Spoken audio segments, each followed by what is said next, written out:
भारत माता की। भारत माता की।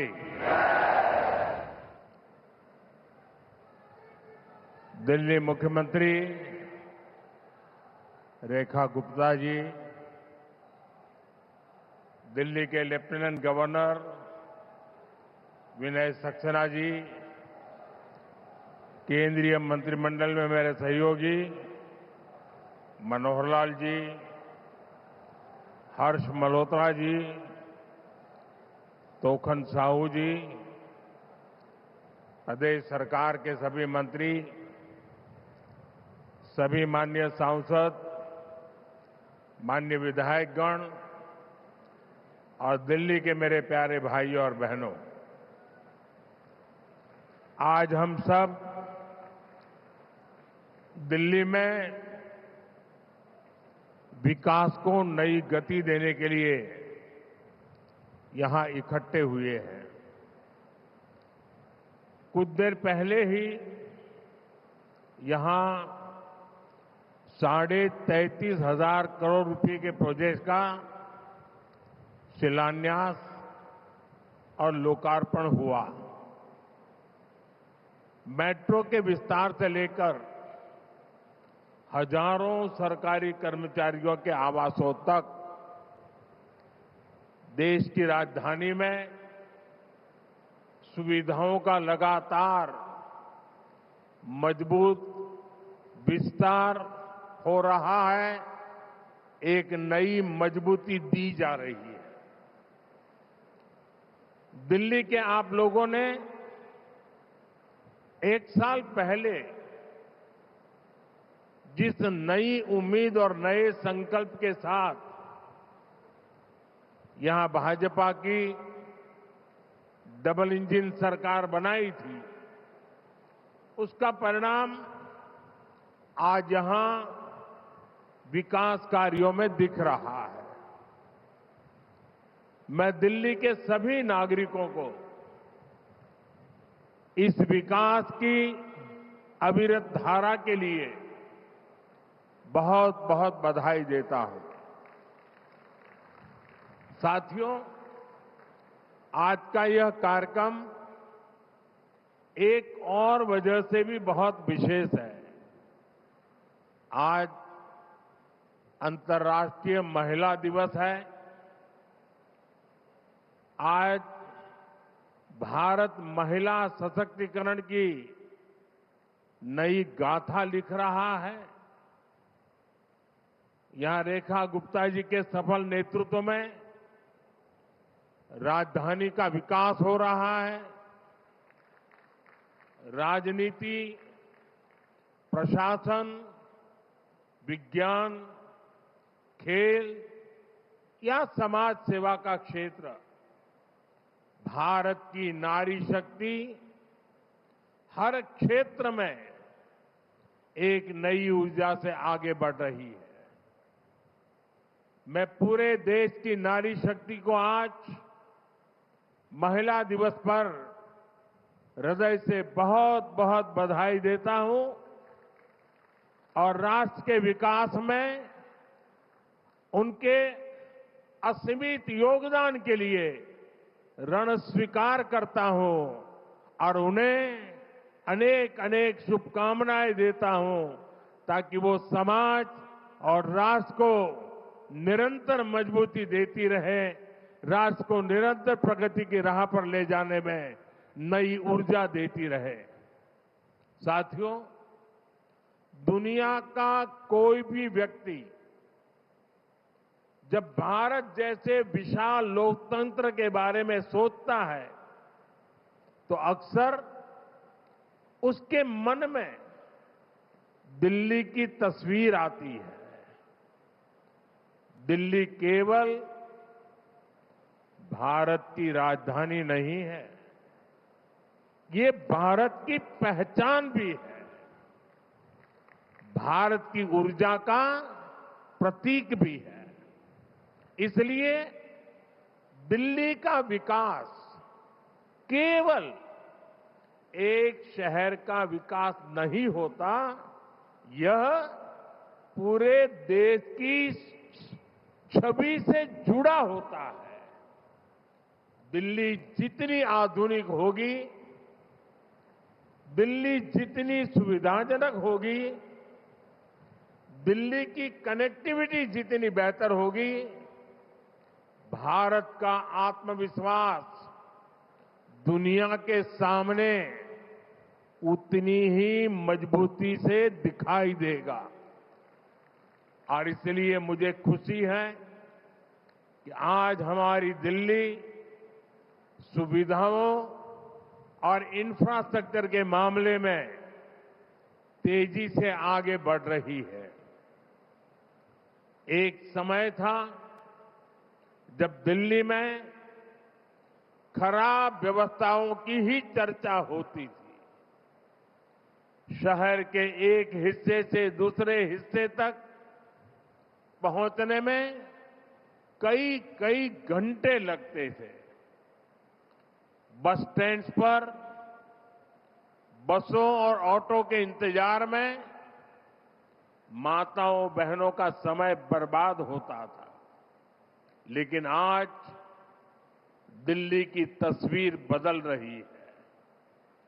कुछ ही दिन पहले दिल्ली नमो भारत जैसी तेज ट्रेन के जरिए मेरठ से जुड़ी है। इससे दिल्ली और पश्चिमी उत्तर प्रदेश के बीच यात्रा और आसान हो गई है। और आज मेट्रो फेज 4 के शुरू होने के साथ दिल्ली मेट्रो का नेटवर्क 375 किलोमीटर से भी आगे पहुंच गया है। दुनिया के बड़े बड़े शहरों में भी मेट्रो का इतना बड़ा नेटवर्क नहीं है। साथियों, आज जो मेट्रो का नया सेक्शन शुरू हुआ है, उससे राजधानी के लाखों लोगों को बहुत बड़ी सुविधा मिलने वाली है। खासतौर पर पूर्वी और उत्तर पूर्वी दिल्ली के लोगों के लिए अब रोज का सफर पहले से कहीं ज्यादा आसान होगा। इन सबके साथ ही गाजियाबाद, नोएडा, फरीदाबाद और गुरुग्राम जैसे एनसीआर के शहरों से दिल्ली के अलग अलग हिस्सों में आना जाना और भी आसान हो जाएगा। साथियों, आज का ये कार्यक्रम इस बात का भी प्रमाण है कि 1 वर्ष पहले दिल्ली ने जिस आपदा से मुक्ति पाई वो कितनी जरूरी थी। अगर यहां पर आपदा सरकार न होती तो ये मेट्रो फेज 4 प्रोजेक्ट बहुत पहले ही पूरा हो चुका होता। लेकिन आपदा वालों ने अपने राजनीतिक स्वार्थ के लिए दिल्ली के लाखों लोगों की सुविधा को ताक पर रख दिया था। अब यहां भाजपा सरकार बनने के बाद दिल्ली के चौतरफा विकास में बहुत तेजी आई है। साथियों, डबल इंजन की सरकार में दिल्ली की हर ट्रांसपोर्ट फैसिलिटी का अपग्रेडेशन हो रहा है। दिल्ली में हर दिन लाखों लोग बसों से सफर करते हैं। इसलिए हमारी कोशिश है कि दिल्ली के लोगों को साफ, आरामदायक और आधुनिक बस सेवा मिले। केंद्र सरकार द्वारा दी गई 4000 से अधिक इलेक्ट्रिक बसें आज दिल्ली के लोगों की सेवा कर रही है। और बीते केवल 1 साल में ही लगभग 1800 नई बसों को दिल्ली की सड़कों पर उतारा गया है। इनमें सैकड़ों देवी बसें भी शामिल है, जो दिल्ली की कॉलोनियां और मोहल्लों को आपस में जोड़ रही है। साथियों, करीब 10 वर्षों तक यहां जो आपदा सरकार थी, उसने विकास का हर काम ठप रखा था। अब दिल्ली से जुड़ी विभिन्न चुनौतियों के समाधान के लिए हमारी सरकार मिशन मोड पर काम कर रही है। पेरिफेरल एक्सप्रेसवे बनने से लाखों गाड़ियों को दिल्ली में दाखिल होने की आवश्यकता नहीं पड़ती। भाजपा सरकार यमुना जी की साफ सफाई के लिए भी बहुत बड़े लेवल पर काम कर रही है। इसके लिए करोड़ों रुपए के प्रोजेक्ट पर काम शुरू किया गया है। साथियों, दिल्ली में पहले जो आपदा सरकार थी, उसे यहां के गरीब, मध्यम वर्ग, किसी की परेशानी से कोई फर्क नहीं पड़ता था। आपदा सरकार ने हेल्थ सेक्टर का भी बुरा हाल कर रखा था। हम आपदा सरकार को चिट्ठियां लिखते थे, भारत सरकार चिट्ठियां लिखती थी और कहते रहे कि आयुष्मान स्कीम लागू करो, लेकिन आपदा वालों ने कभी गरीबों की परवाह नहीं की। मुझे खुशी है कि यहां रेखा जी के नेतृत्व में भाजपा सरकार निरंतर स्थितियों को बदलने में जुटी है। बीते 1 वर्ष में ही अनेक आयुष्मान आरोग्य मंदिर यहां स्थापित किए गए हैं। इससे गरीब और मिडिल क्लास को बहुत फायदा मिल रहा है। अब दिल्ली में आयुष्मान स्कीम भी लागू है। दिल्ली के लोगों को मुफ्त इलाज भी मिल रहा है। फर्क साफ है। आपदा वालों का तरीका था काम कम, बहाने ज्यादा। आज दिल्ली में विकास का मॉडल है बहाने बंद, काम शुरू। पहले प्रोजेक्ट फाइलों में दम तोड़ते थे, आज प्रोजेक्ट जमीन पर उतरते हैं। साथियों, आज यहां आने से पहले मैं सरोजिनी नगर गया था। वहां मुझे नए बने सरकारी आवासों को देखने का अवसर मिला। ये आवास उन सरकारी कर्मचारियों के लिए बनाए गए हैं जो राष्ट्र के हर संकल्प को पूरा करने में दिन रात परिश्रम करते हैं। ये जरूरी है कि उन्हें रहने के लिए सुरक्षित, साफ सुथरे और सुविधाजनक आवास मिले, और इसलिए नई और आधुनिक इमारतें बनाई जा रही है। आज ऐसे हजारों नए फ्लैट लाभार्थियों को सौंपे गए हैं। मुझे विश्वास है कि नए आवास हमारे कर्मयोगियों और उनके परिवार के जीवन में नई खुशियां और नई उम्मीद लेकर आएगी। साथियों, आज देश में जहां भी बीजेपी की सरकार है, हर राज्य में, हर गांव, हर शहर में लोगों को किसी न किसी योजना का लाभ जरूर मिल रहा है। हमारे जो गरीब परिवार हैं, जो माताएं बहनें हैं, जो मजदूर और किसान हैं, जो छोटी मोटी नौकरी करने वाले मेरे भाई बहन हैं, सरकार उन सब के लिए कुछ न कुछ जरूर कर रही है। मैं आपको हमारे रेहड़ी पटरी पर काम करने वाले साथियों का उदाहरण बताता हूं। इनका हमारे रोजमर्रा के जीवन में कितना महत्व है, ये हमने कोरोना काल के दौरान अनुभव किया है। ये वो लोग हैं जिन्हें एक जमाने में अपनी रेहड़ी तक किराए पर लेनी पड़ती थी। छोटा कारोबार करने के लिए 1000-2000 रुपये तक भी उन्हें किसी दूसरे से ऊंचे ब्याज पर लेना पड़ता था। लेकिन हमारी सरकार ने इन साथियों का दर्द समझा और उन्हें बैंकिंग सिस्टम से जोड़ा। आज प्रधानमंत्री स्वनिधि योजना के माध्यम से ऐसे लाभार्थियों को अपने काम के लिए आसान लोन मिलने लगा है।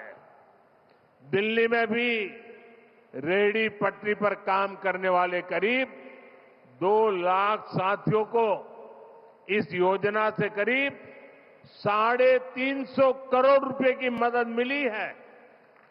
साथियों, मुझे अभी इन रेहड़ी पटरी वाली कुछ बहनों के साथ संवाद करने का अवसर मिला। वो किस प्रकार से सफलतापूर्वक आगे बढ़ रही है, उसका विस्तार सुन के बड़ा मन गर्व से भर गया। साथियों, इसी दिल्ली में कभी डेबिट और क्रेडिट कार्ड केवल अमीर लोगों के पास होते थे, लेकिन आज स्थिति बदल रही है। आज रेहड़ी और ठेले पर काम करने वाले साथियों के पास भी क्रेडिट कार्ड की सुविधा पहुंच रही है। सरकार ने रेहड़ी पटरी वाले साथियों के लिए स्वनिधि क्रेडिट कार्ड देने का अभियान चलाया है। अब उनकी जेब में ही क्रेडिट कार्ड होगा, जिससे वो अपनी जरूरत के अनुसार उपयोग कर पाएंगे। अब से कुछ देर पहले यहां मंच पर मुझे कुछ बहनों को ये स्वनिधि क्रेडिट कार्ड देने का अवसर मिला है। ये स्वनिधि क्रेडिट कार्ड गरीब के स्वाभिमान का नया माध्यम बन रहा है। साथियों, आज अंतर्राष्ट्रीय महिला दिवस के अवसर पर मैं देश की अपनी करोड़ों बहनों के साथ एक और खुशी साझा करना चाहता हूं। कुछ साल पहले हमने संकल्प लिया था कि हम देश में 3 करोड़ बहनों को लखपति दीदी बनाएंगे। बहुत लोगों ने मेरी मजाक उड़ाई कि देश के गांव में गरीब महिला लखपति दीदी बने, ये मोदी चुनाव जीतने के लिए नई नई बातें बताता रहता है।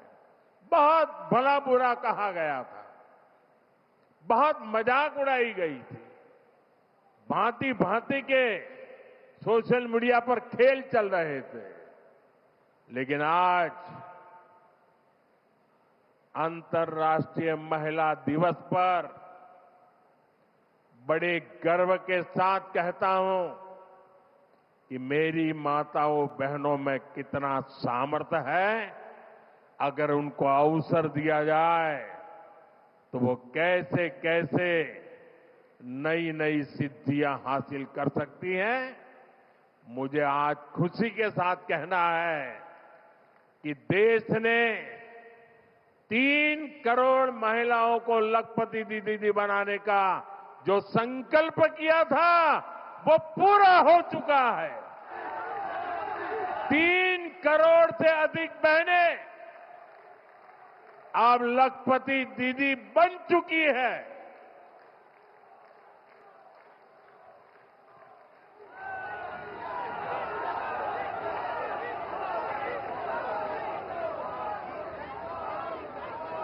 साथियों,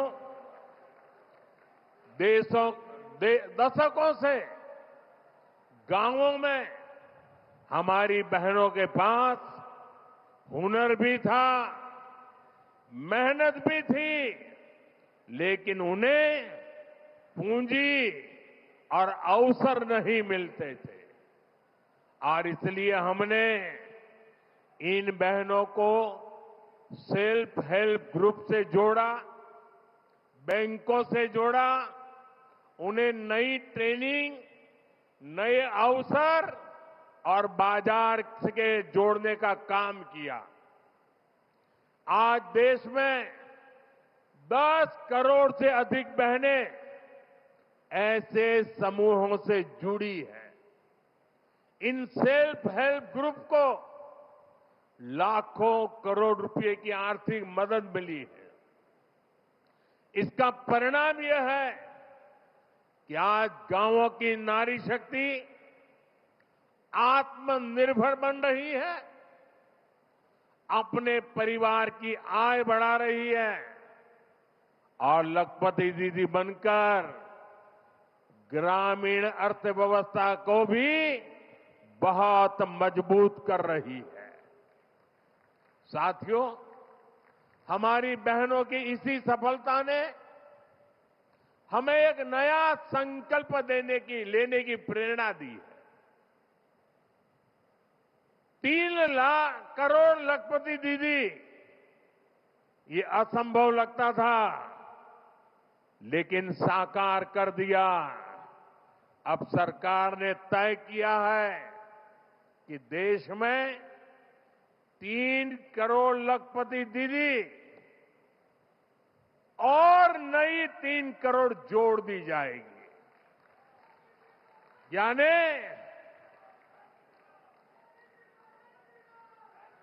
3 करोड़ लखपति दीदी बन चुकी।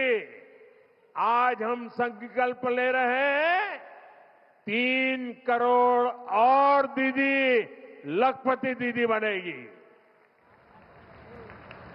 मुझे पूरा विश्वास है कि देश की नारी शक्ति के आशीर्वाद से यह संकल्प भी जरूर पूरा होगा। भाइयों और बहनों, आज जब देश अपनी माताओं, बहनों, बेटियों की सिद्धियों का गौरव गान कर रहा है, तब मैं दिल्ली वालों के साथ, देशवासियों के साथ एक पीड़ा भी साझा करना चाहता हूं।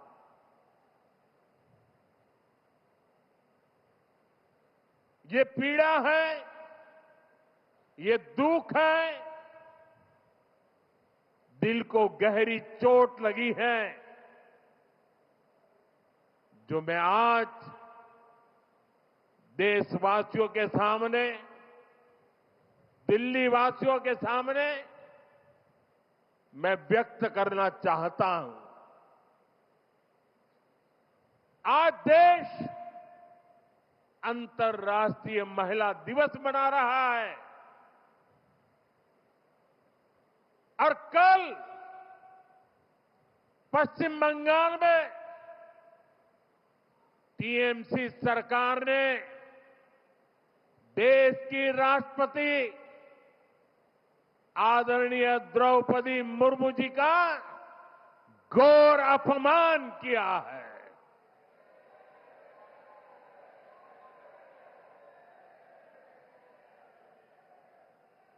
द्रौपदी मुर्मू जी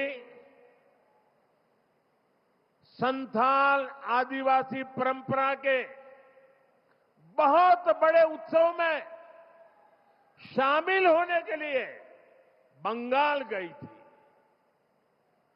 लेकिन राष्ट्रपति जी और उस कार्यक्रम का, आदिवासियों के उस महत्वपूर्ण कार्यक्रम का, आदिवासियों का गौरव करने के बजाय टीएमसी ने आदिवासियों के संथाल लोगों के यह अत्यंत पवित्र और महत्वपूर्ण कार्यक्रम का बहिष्कार किया और राष्ट्रपति का बहिष्कार किया। वो स्वयं आदिवासी समाज से आती है। संथाल आदिवासी समाज के विकास के लिए उन्होंने चिंता की है।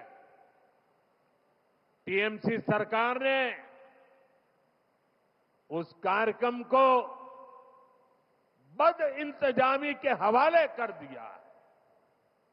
साथियों, ये राष्ट्रपति जी के अपमान के साथ साथ देश के संविधान का भी अपमान है, देश के संविधान के स्पिरिट का भी अपमान है, लोकतंत्र की महान परंपरा का भी अपमान है। जिन्होंने जीवन के संघर्ष से तपकर ऊंचाइयां हासिल की हैं, ऐसी हर बहन बेटी, ये उसका भी अपमान है। साथियों, हमारे यहां कहा गया है,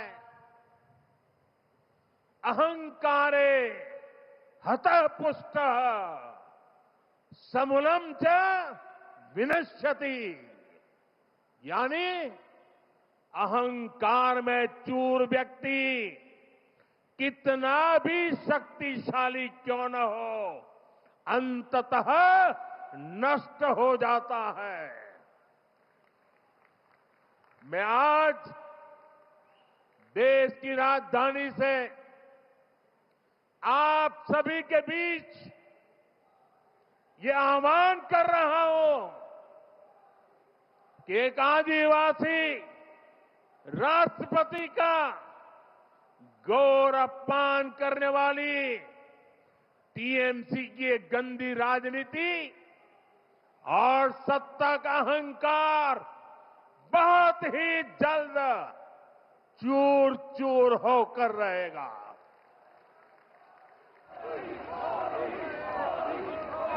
पश्चिम बंगाल की प्रबुद्ध जनता टीएमसी को एक नारी के अपमान के लिए, एक आदिवासी के अपमान के लिए और देश के महामना राष्ट्रपति के अपमान के लिए कभी भी माफ नहीं करेगा। देश भी कभी माफ नहीं करेगा। देश का आदिवासी समाज भी कभी माफ नहीं करेगा। देश की नारी शक्ति की कभी माफ नहीं करेगी। साथियों, हमारी संस्कृति हमें हर वर्ग का, हर विचार का सम्मान करना सिखाती है। हमारी संस्कृति हमें अपनी विरासत पर गर्व करना भी सिखाती है। इसी प्रेरणा से आज हम दिल्ली की विरासत के संरक्षण का काम भी कर रहे हैं। बीते वर्षों में केंद्र की भाजपा सरकार ने विकास भी और विरासत भी इस मंत्र के साथ दिल्ली के अनेक ऐतिहासिक जगहों को और बेहतर करने का काम शुरू किया है। दिल्ली में अनेक नए स्थल भी बनाए गए हैं। देश के लिए अपने प्राण न्योछावर करने वाले वीरों के सम्मान में नेशनल वॉर मेमोरियल बनाया गया है। नया संसद भवन, कर्तव्य पथ, कर्तव्य भवन और सेवा तीर्थ, ये सभी 21वीं सदी के भारत की नई सोच को दिखाते हैं। अभी कुछ दिन पहले ही भारत मंडपम में ऐतिहासिक ग्लोबल एआई समिट हुई। भारत मंडपम और यशोभूमि जैसे स्थान दुनिया को भारत की संस्कृति, भारत के व्यापार और भारत की क्षमता से परिचित कराने का बड़ा माध्यम बन चुके हैं। प्रधानमंत्री संग्रहालय और युगे युगिन भारत संग्रहालय जैसे नए म्यूजियम भी दिल्ली की पहचान को और मजबूत करने जा रहे हैं। साथियों, दिल्ली भारत की ऐतिहासिक यात्रा का शहर है और आज यही दिल्ली देश के एक नए दौर की साक्षी बन रही है। ये नए भारत के आत्मविश्वास का दौर है। भारत का यही आत्मविश्वास अब हमें विकसित भविष्य की तरफ ले जाएगा। इसलिए हम सभी को मिलकर अपने हर संकल्प की सिद्धि के लिए काम करते रहना है। मुझे विश्वास है रेखा गुप्ता जी और उनकी पूरी टीम के नेतृत्व में दिल्ली में विकास का हर काम और अधिक गति पकड़ेगा। दिल्ली के हर परिवार का जीवन बेहतर होगा, सुखी होगा, समृद्ध होगा इसी सद्भाव के साथ एक बार फिर सभी विकास कार्यों के लिए मैं आप सबको बहुत बहुत बधाई देता हूं, बहुत बहुत शुभकामनाएं देता हूं। मेरे साथ बोलिए भारत माता की, भारत माता की, वंदे वंदे वंदे वंदे वंदे वंदे वंदे वंदे वंदे। बहुत बहुत धन्यवाद।